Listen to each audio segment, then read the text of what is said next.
인질로 잡혀 들어간 자국민을 구하기 위해서 막 특전사가 가가지고 피를 흘리고 구출해. 그 인질이 뭐라고 그러냐면 손잡고 땡큐. 그럼 끝이야. 그렇잖아. 맞아.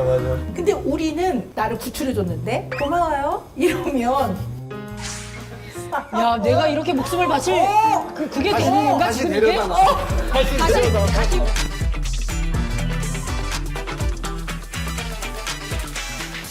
잠깐만요. 이렇게 두 분이 하시는 일이 대중들의 팬들의 사랑으로 유지해 나가고 그걸로 쉽게 말하면 먹고 사는 거거든. 네네. 그러니까 대중들의 사랑과 관심이 어떨 때는 너무 격하면 좀 불편하고 힘들지만 그게 없어지면 몸은 편한데 마음이 너무 힘들어지는 거죠. 맞아. 네, 그걸로 살아가는 사람들이기 때문에 아마 많이 힘드셨을 거예요. 군대 제대를 하고 나와서 뭔가 활동을 하시는 데 있어서 지금 생각해보면 후회되는 게 있으세요? 지금이라면 그때 내가 그렇게 안 했을 텐데 그러면 좀 더 내가 자리를 좀 더 빨리 찾을 수 있었을 텐데 라고 후회되는 면 혹시 있으신가요? 그 미니 시리즈만을 복귀작으로 고민하지 않았더라면 그 시기에 복귀를 빠른 시기에 좀 알렸더라면 했더라면 그때 당시로서의 또 자리를 또 잡지 않았을까. 후회도 되고 막 이러죠. 네. 네. 아, 그런 면이 있으셨구나. 네. 네. 그럼 이제 어느 순간부터 캐스팅할 때 나를 안 찾네? 이거를 확연하게 느끼는 시점이 있으셨을 것 같아요. 캐스팅 환경이 완전히 바뀌었어요. 군대 가기 전에는 방송국에서 모든 캐스팅을 관장했었어요. 방송 3사에 제가 할 드라마는 약 2개 정도씩은 메이드가 돼 있어요. 그렇게 이제 드라마를 해왔는데 갑자기 외주 제작 시스템이 확 제가 군대에 있는 동안에 활성화가 되면서 모든 드라마가 외주 제작사에서 관여하기 시작한 거예요. 이제 외주 제작사는 도대체 어디에 숨어 있는지, 뭐 무슨 드라마를 어디서 어떻게 하는지 리스트업을 말 재간도 없고 네네. 제 발로 찾아다니기도 애매하고. 무슨 말씀인지 알겠어요. 네. 또 한편으로는 유명한 분들이 액션을 취했을 때 상대 그 팀에서 좀 부담스러워하는 경우도 또 있으시대요. 맞아요. 어떤 네. 면에서 뭐 그러니까 개런티를 많이 줘야 된다든가 이런 거. 작은 역할을 드릴 수밖에 없는데 없네. 이 역할을 이렇게 좀 너무 실례인 것 같고. 네, 조금 이런 거. 실례라 아니야, 반대로 저는 어떤 얘기를 제일 많이 들었냐면 네가 조연을 하면 주연이 죽는다는 거예요. 왜냐면 사람들이 딱 TV를 보면 네가 주연인 줄 알지 네가 조연일 거라고 상상이나 하겠냐는 거죠. 또 그럴 수도 있군요. 네. 왜냐하면 또 여러 명이 같이 협력해서 일을 하는 거니까 역동들이 이제 얽혀 있는 거죠. 서로의 어떤 맞아요. 생각들이 다 다르고 그러니까. 네. 그러네요. 그런 어려움들이 있으셨네요. 우리 정아 씨도 어쨌든 주얼리 네, 최고였잖아요. 네. 네. 그죠? 가끔 이제 이런 아주 유명한 아이돌 멤버들 중에 가끔은 이런 고민을 하시는 분들도 있을 거예요. 왜냐하면 아이돌은 영원한 아이돌이 아니거든요. 그죠? 왜냐면 나이가 들어가면 아이돌이 맞아요. 될 수가 없거든요. 그리고 하이틴 스타도 마찬가지예요. 하이틴인데 맞아요.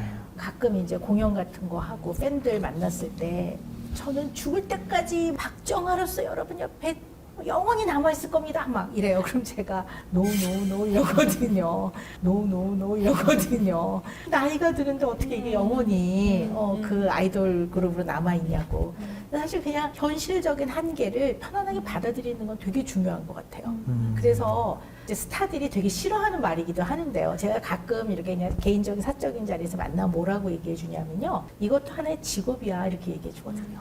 이게 직업이거든요. 운동선수 같은 경우도 저는 굉장히 비슷하다고 봐요. 운동선수도 엄청나게 팬들이 좋아해주고 열광을 하지만 결국 운동이라는 거는 나이가 들고 체력이 떨어지면 한계가 오는 직업이잖아요. 그렇죠. 그러면 이제 운동선수들 중에 정말 뭐 최정상을 찍었던 분들도 조만간의 은퇴를 다 계획을 하는데 유독 연예계에 있는 이 탑 스타들은 이거를 좀 받아들이기 어려워하는 것 같아요. 약간 인기가 떨어졌을 때 대중들이 보이는 반응에 너무 상처를 받기도 하고 그게 마치 나라는 한 인간이 끝나는 것처럼 근데 나라는 인간과 내가 갖고 있는 직업은 다른 거거든요. 이퀄은 아니잖아요. 내가 갖고 있는 직업인 거지 이 직업이 곧 나는 아니거든요. 이거를 구별하지 못하면 인기가 떨어지면 살 가치가 없다고 생각하는 경우들도 있어요. 맞아요. 근데 이런 걸 잘 한번 생각을 해볼 필요는 있을 것 같아요. 그러니까 저는 이제 네. 이러는 거죠. 대중분들이 가끔 이제 짓궂은 분들이 굉장히 많으세요. TV에서 많이 보고 친숙한 이미지다 보니까 질문이 너무 쑥쑥 들어와요. 네. 아니 왜 아무것도 요즘에 뭐 보통 왜안 해? 왜 안 나와 텔레비에 좀 나와 이런 그런 얘기 좀 주저리 또 설명할 수가 없잖아 제가요 할 일을 못 해가지고요 원래 이랬는데요 못해갖고 뭐 그때 이랬는데 당시에는 제가 뭐 미니만 하고 이랬고요. 싶더라고요. 자꾸 커피숍에 가실까요? 뭐 이럴 수 없잖아 그러니까 그런 부분들이 사실은 이제는 많이 내려놨는데 그냥 웃으면서 넘길 만한 여유도 조금은 생겼는데 두 분 그러실 것 같아요. 예를 들어 어디 나왔다. 너무 또 동안이면 엄청 관리하나 봐. 또 이래. 그리고 또 약간 주름이 있어. 그러면 연예인이 관리자. 어쩌라고. 그러니까. 네. 그러니까 이제 물론 그게 다 관심이고 사랑이니까 그거를 저는 이제 화살이라고 표현하는데 그 화살을 꿋꿋하게 맞고 우뚝 서야 돼요. 그러지 않으면 화살이 박혀서 상처가 되니까. 근데 그냥 원래 사람들의 속성이 그래요. 사람들이 그런 면이 있구나라고 알아야 되는데 왜 나한테 그러지? 그럼 이제 이걸 화살로 받아들이게 되니까. 그때 당시에 오은영 박사님이 활발하게 계셨어야 돼요. 그랬으면 그러니까. 여러 인생을 변하게 만드셨을 네. 거예요. 맞아. 진짜. 네. 저는 지금 바람이 있다면 잘 착륙하고 싶은데 어떻게 해야 잘 착륙할 수 있을까 이게 가장 고민이긴 해요. 잘 착륙하신 거 아니에요? 그러니까 거기서 다시 힘을 내서 네. 원래 좋아하는 일을 하시잖아요. 그러니까 여전히 지금도 대중과 계속 소통을 하고 계시고 다만 지금은 하이틴스타가 될 수 없는 나이이기 때문에 이 나이에 맞는 대중들을 또 이렇게 만나는 일을 계속 하고 계시는 거니까 저는 잘 착륙하셨다고 봐요. 아 진짜요? 네, 그리고 세상에 그 귀한 또 딸의 아빠가 되셨고, 그건 뭐 그죠? 너무 감사하죠. 가족을 이루셨기 너무 감사한 때문에 일입니다. 개인적인 한 사람으로서 박정아, 박광현으로서 가족을 이루고 그 안에서 또 가족들과 같이 사랑하고 지내는 거 지금 그걸 하고 계시는 거니까 잘 착륙하신 것 같은데요. 감사합니다. 네네. 자, 그럼 우리 박강현님의 두 번째 키워드 한번 만나볼게요. 바로 예스맨.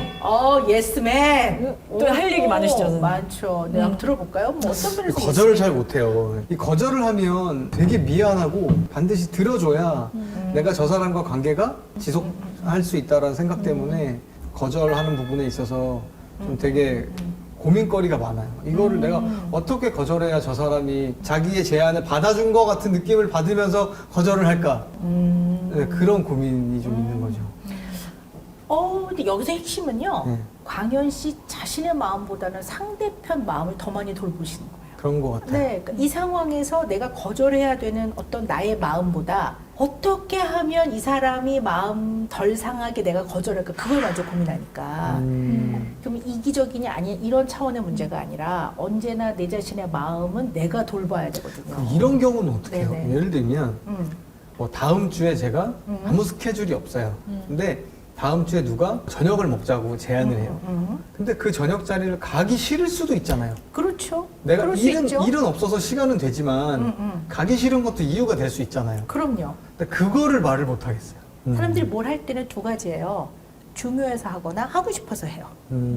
이 두 가지 관점에서 보시면 되거든요. 근데 광현 씨는 내가 이거를 거절하면 이 사람하고 관계가 나빠질까봐 내지 이 사람이 나를 안 좋아할까봐에 더 많은 비중을 두면 이게 부등호 문제에 있어서 비중에 문제에 있어서 기우는 거예요 한쪽에. 물론 상대의 마음도 살피긴 살펴야 되죠. 근데 너무 많이 그쪽에 기운다고 보는 거죠.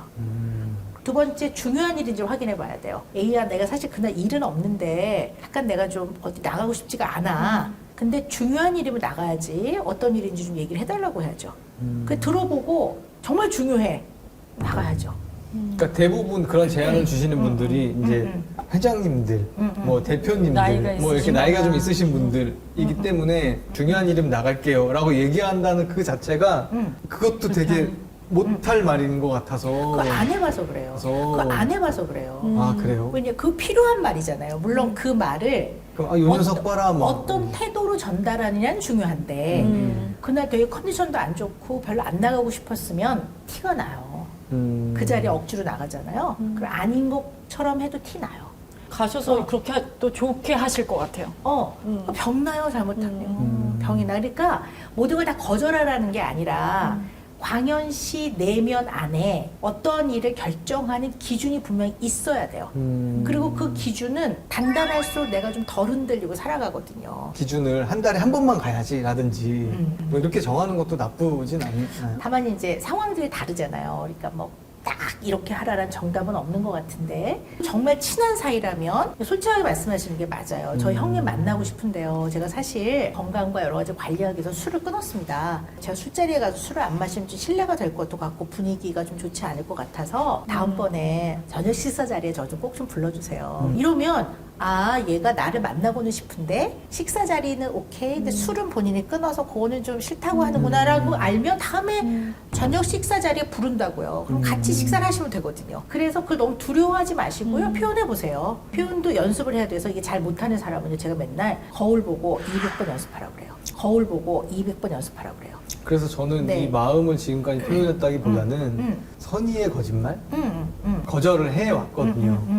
근데 자꾸 그것도 하다 보니까 뒤집는 듯한 느낌 들죠.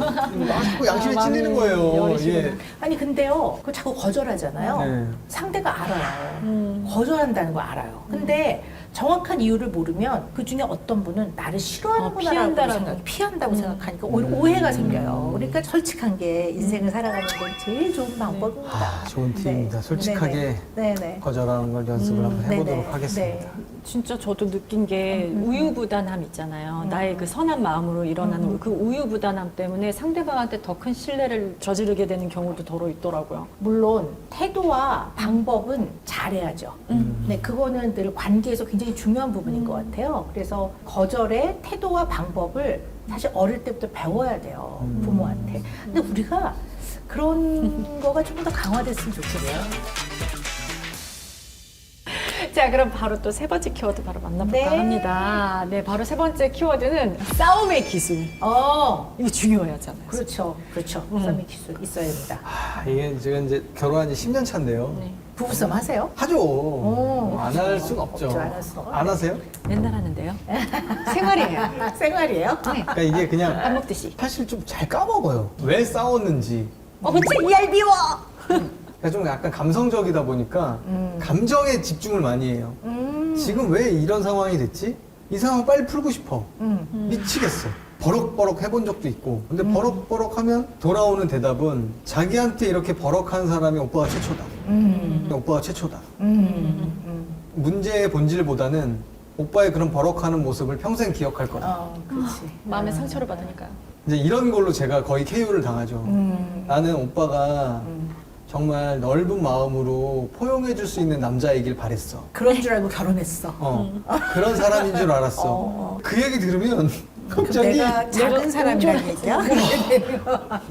그럼 도대체 지금 여기서 버럭버럭 하고 있는 나는 엄청 요만해지는 거예요. 아니 근데 이런 고민을 하시는 분이 다른 집에서도 많아요. 많죠. 우리 오또기 분도 사연 보내셨죠? 네, 비슷한 사연이죠. 일단 이분 사연을 같이 듣고요. 네네네. 네. 우리 같이 얘기를 해보기로 하겠습니다. 오늘 구독자분이 보내주신 고민 주제는 바로바로 부부 사이에서 빼놓을 수 없는 핫 이슈입니다. 바로 돈 관리 문제 되겠습니다. 돈 관리 각자 하는 게 속 편하다? vs 하나로 합쳐야 한다? 안녕하세요. 아내와 저는 이제 결혼한 지 1년 6개월 된 맞벌이 신혼부부입니다. 아내는 대기업에 다니는 잘 나가는 커리어 우먼이고 저는 비교적 안정적인 중소기업에 다니고 있습니다. 결혼 전부터 저희는 철저한 더치페이가 익숙했어요. 다른 친구들은 데이트 비용을 남자들이 더 많이 내는 경우가 많았기 때문에 다들 저를 부러워하기도 했고 저 역시도 데이트 비용에 대한 스트레스가 크게 없어서 좋았습니다. 결혼 후에도 자연스럽게 이 방식이 이어져서 서로 돈 관리는 각자 하고 공동의 생활비만 100만 원씩 생활비 통장에서 지출하기로 했습니다. 처음엔 정말 좋았어요. 결혼 전과 마찬가지로 제가 하고 싶은 거, 사고 싶은 거 눈치 안 보고 살 수도 있고 그런데 작년 여름 휴가 때부터 이렇게 살아도 괜찮은 건가? 라는 생각이 조금씩 들기 시작했습니다. 밥 한 끼 먹는 거, 커피 한 잔 사 먹는 것까지 다 기록해서 정산한 후에 정확히 10원짜리까지 2분의 1씩 나누어서 입금을 했습니다. 우원. 그런데 우와. 그때 뭔가 좀 씁쓸한 기분이 들더라고요. 이게 진짜 부부의 모습이 맞나? 그리고 제 주변 친구들이 하나 둘씩 대출받아 집을 사는 모습을 보면서 우리는 언제 돈 모아서 집을 살까? 노후 준비도 각자 알아서 해야 하는 걸까? 이런 걱정이 들기 시작합니다. 아내한테 허심탄회하게 이런 얘기를 하고 싶다가도 통장을 하나로 합치면 생각보다 적은 제 수입도 들통나고 내가 쓰는 모든 지출이 다 통제된다는 생각에 선뜻 얘기도 못하겠습니다. 오 박사님, 저희 부부의 돈 관리 어떻게 하는 게 좋을까요? 도와주세요. 네, 이거 네. 작은 문제 아니고요. 네. 제가 MBC에서 하는 오은영 리포트 결혼지옥에서 얼마 전에 방송된 반반 부부라는 케이스가 있었습니다. 물론 뭐 정도의 차이는 있지만 생활비나 이런 경제적인 네네. 거에서 모든 게 반반. 그리고 이 반반인 분들은 내가 어저께 애랑 놀아줬으니까 오늘은 당신이 놀아줘. 이게 이제 반반인 거죠. 그래서 어떨 때는요, 엄마, 아빠, 아이 이렇게 셋이 노는 시간이 없는 거예요. 늘 반반이니까. 그래서 이런 거 좀 생각을 해봐야 될 것 같아요. 근데 어쨌든 우리 오또기 분이 보내신 사연은 이제 경제적인 거에서 이제 반반인 거죠. 네, 네. 네, 하기가 되게 많을 것 같아요. 네. 정아 씨 어떻게 생각하세요? 저는 처음에는 좀 솔깃했어요. 아, 내가 원래 처녀적에 결혼 안 했을 때 생활하던 대로 그대로 생활을 할 수가 있으면 어떤 면에서는 되게 좋을 수도 있겠다. 이게 좀 장기전으로 봤을 때는 정이 좀 없다고 느껴진다고 해야 될까요? 저는 혹시 만약에 어떠세요? 그 양쪽 부부가 경제력이 많이 차이 난다면 많이 버시는 쪽이 생활비나 이런 걸 좀 더 많이 감당하시는 게 맞다고 봅니다. 퍼센테이지를. 네. 근데 이거는 방법과 방식이에요. 이 방법과 방식은 다양해요. 근데 문제는 뭐냐면 부부는 네. 경제적인 부분을 의논해야 돼요. 의논해야 돼요. 반반이라는 방식에 여기에만 몰두돼 있지 네. 경제적인 의논이 빠져 있는 거예요. 그냥 친구가 아니잖아요. 결혼 생활을 하는 거는 평생 같이 살 거라고 생각하잖아요. 이혼을 고려하고 살진 않잖아요. 그럼 이제 경제적인 수입이 좀 줄어드는 노후에는 어떻게 살지 하는 것들을 계속 얘기하거든요. 의논이 빠져 있는 거지. 우리가 보통 결혼할 때 내가 결혼 이전에 내가 뭐 대출이 얼마가 있어, 청약 통장이 있고 어느 정도 들어가 있어, 이런 것들을 공유하는 게 난 맞다고 봐요. 그래서 이거를 공유하고 의논하지 않은 상태에서 딱 생활비만 딱 이렇게 하고 나머지는 나 알아서 쓴다라고 생각하는 거는 왜 룸메이트하고 다르지 않잖아. 만약에 우리가 월세 공유하면서. 네, 월세 공유하는 건 다르지 않아요. 경제를 합치지 않는 거 자꾸 그런 개념으로 생각하시더라고요. 경제를 합치지 않아도 경제 상황은 공유하고 의논하고 알고 있어야 된다는 얘기예요. 그게 합치는 거군요, 진정한 의미. 그렇죠. 그게 진정한 의미의 합치는 거고, 누가 관리를 하느냐, 생활비 통장을 만드느냐는 방법과 방식일 뿐이죠. 근데 공유하지 않는 거예요. 그거는 진정한 의미에서 결혼 생활에 상당히 좀 문제가 있는 거라고 봐요. 그럼 이제 금전적인 부분 말고도 집안일에 대해서 공유하는 부분은 어떻게 생각하십니까? 그것도 공유해야죠. 공유를 해야 된다고 봐요. 그러니까 그 공유가 네. 저희 네. 같은 경우는 이걸로도 약간 좀 그 트러블이 좀 있었는데, 집안일은 네가 해야 될 일, 내가 해야 될 일이 아니라 다 같이 우리 일이야. 근데 내가 좀 더 할 뿐이지 여자니까 이걸 해야 되고 남자니까 이걸 안 해야 되고는 없다, 이걸 가지고 있어요. 그럼 멋있는 생각. 예를 들면 좀 더 지저분한 거를 못 견디는 사람이 청소기를 밀 뿐이지. 근데 반반이라는 게 5대5라고 생각하면 진짜 곤란하거든요. 왜냐하면 이 사랑하는 가족이 사는 거기 때문에 가능한 사람, 여유가 되는 사람, 잘하는 사람이 하면 돼요. 그리고 그게 어려울 때는 부탁하거나 말하면 되거든요. 예를 들어, 오늘 내가 컨디션이 되게 안 좋아. 내가 오늘 이거 좀 하기 어려울 것 같다면 사랑과 신뢰를 기본으로 해서 되게 그래 알았어 근데 그 이러지. 부분으로 충돌이 많이 있었어요, 초반에. 그러니까 뭐냐면 이제 아내가 오빠 청소기 좀 밀어줄래? 라고 부탁하는 것도 되게 싫어하는 거예요. 이걸 왜 물어보게 하지? 당연히 그냥 그러니까 당신이 해줬으면 좋겠는데. 이거를 내 일이 아닌데, 내 일이 나만 해야 되는 일이 아닌데. 다 같이 해야 되는 일인데, 우리의 일인데 이거를 왜 해달라고 부탁을 하고, 그럼 내가 해줄게 라는 표현을 쓰면 오빠가 해주는 게 아니라 당연히 해야 오빠가 되는 하는 일이, 해야 될 일이야. 집집마다 이런 집이 너무 많은데요. 제가 이제 생각을 해보면 이건 약간 뜬금없는 소리라고 생각하실 수도 있는데요. 저는 요즘에 이 고민 되게 많이 해요. 이 생각 되게 많이 하는데요. 우리 한국말이요, 굉장히 정교한 언어예요. 예를 들어 영어는 고맙다면 땡큐예요. 많이 고마우면 thank you very Very much예요. 그래갖고 막 우리 영화 같은 거 보면 막 인질로 잡혀 들어간 자국민을 구하기 위해서 막 특전사가 가가지고 피를 흘리고 구출해. 그 인질이 뭐라고 그러냐면 손잡고 땡큐. 그럼 끝이야. 그렇잖아. 맞아. 근데 우리는 나를 구출해줬는데 고마워요 이러면 야, 내가 이렇게 목숨을 바칠 그게 되는 건가? 다시 지금 데려다 이게? 놔. 데려다 다시 우리 흔히 말하는 내 가지가 없는 거야. 싸가지 없다고 생각하는 거야. 기분 나빠. 그죠. 근데 고맙다고 한 건 맞거든. 그러니까 우리는 이걸 굉장히 정교하게 상황과 대상에 따라서 엄청 살펴야 돼. 여기서 삐끗하면 기분이 나빠요, 기분이. 근데 가까운 사이는 나중에 생각해보면 상황은 하나도 기억이 안 나. 기분 나빴던 것만 기억나. 이래서 많은 문제가 생기는 것 같아. 가잖아. 이렇게 근데 되니까. 사실 마음이 내가 너무 손해보는 것 같아? 내 지금 약간 억울한 것 같아? 서운해? 이 마음이 너무 많아지면 아니 내가 이거 꼭 부탁을 해야 되는 거야. 우리 가족의 일인데 이런 마음이 자꾸 생기는 거지. 그래서 그런 게 정말 충돌이 많이 됐었어요. 네네. 초반에. 그래서 자꾸 손해 본다고 생각하지 말아라. 뭐 이런 이야기들도 하면서 그러면 이제 더 화가 나는 거예요. 아내는 내가 무슨 손해를 본다고 생각하는 그렇지. 것 같이 생각하냐. 그거는 오은영 박사님 얘기해줘야지. 박광현이 아내한테 하면 안 되는 거야. 그러니까. 똑같은 내용의 맞아. 이야기도 제3자가 자꾸 네. 솔직히 그래서 선생님 얘기를 자꾸 듣게 되는 거야. TV를 보게 되고. 네네. 왜냐면 비슷한 거 있으면 쓱 털어놓으려고. 이거 보라고. 그러니까 이게 부부 사이에는 그런 게 또 잘 안 먹혀요. 그러니까 광현 씨 그 부인한테 아내한테는 이 얘기를 하는 게 맞을 것 같아요. 나는 당신을 사랑하고 당신을 전적으로 신뢰해. 그래서 내가 당신한테 편안한 존재였으면 좋겠어. 그러니까 우리가 사람마다 언어를 쓸 때 표현 방식이 좀 다르거든. 그거는 언어는 인생이에요. 그래서 50년을 살았으면 50년 인생이 맞아. 이 말의 표현에 다 들어가 있는 거기 때문에 잘 안 바뀌어요. 오늘 그 말씀 네. 들으면서 저부터 아내가 당연하다고 느끼는 뭐 집안일들, 그냥 빨래하느라고 고생했네, 고마워 이런 표현들을 저부터 좀 하면서 아내도 또 달라지기를 네. 좀 기다려 봐야겠네요. 네, 네. 저희 오은영 TV는 이 세상의 많은 부부들이 더욱더 행복하게, 그리고 맞습니다. 더욱더 건강하게 대화를 나누시고 생활을 하실 수 있기를 늘 간절히 바라고 그래서 늘 솔루션을 주십니다. 네. 오늘 어떠셨어요? 네, 오늘 딱 요 말만 기억하고 갈 것 같아요. 그 따뜻한 말 한마디가 그 사람에 대한 관심이고 애정이다. 요것만 명심하고 저도 이제 따뜻하게 네. 아내한테 좀 네. 말도 좀 이쁘게 네. 잘 하겠습니다. 좋습니다. 네. 자, 여러분 마지막 인사하겠습니다. 좋아요, 댓글과 구독 알림 설정. 조댓글 부탁드려요. 안녕. 감사합니다.